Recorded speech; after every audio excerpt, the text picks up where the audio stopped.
Ah ben moi je suis arrivé en 1979, ma femme dit va jouer pour Chasselet, alors ils m'ont payé avec des kilos de poire, c'est le pays de la poire ici. Et après on a acheté le bar à Chasselet là, et donc automatiquement ça s'est fait, il s'est entraîné sur le terrain en gorge juste à côté là. Voilà le départ de Ludo à Chasselet. Voilà.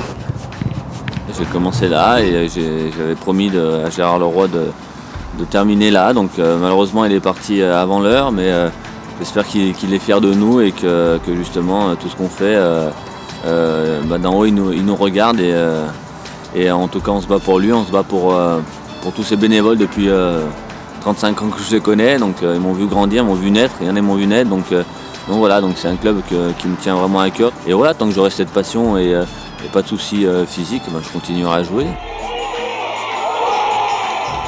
On a un parcours assez atypique cette année, ça nous a permis d'arriver en 32e de finale et puis là contre Christ, c'est pas un exploit, on a fait une performance. On a la chance de se qualifier au pénalty. Donc le rêve c'était bien sûr PSG ou Monaco, et puis surtout Monaco par rapport à l'histoire de Ludo de Julie. Et notre ancien président à qui j'ai succédé, Gérard Leroy, il y a 2 ans, la Coupe de France c'était son bébé, et à mon avis il a téléguidé tout ça de là-haut, on ne pouvait pas avoir meilleur tirage. N'oublions pas que Chasselet c'est 2500 habitants. 2500 habitants, et on va recevoir la principauté de Monaco, c'est quand même exceptionnel. On dirait que c'est mon jubilé parce que du coup je joue à Gerland contre une équipe de Monaco que je connais très bien, avec le club de mes débuts, donc c'est vrai que c'est pour moi un grand plaisir de pouvoir jouer ce match-là. La fête est belle pour le club, maintenant on va connaître Chasselet dans toute la France. La fête est belle aussi pour Ludo. Donc voilà, ça fait déjà 2 points qui sont à mon sens très très importants pour l'évolution future du club. Et après tout le reste du bonus. Il n'y a pas de pression à avoir, ça reste un match de foot.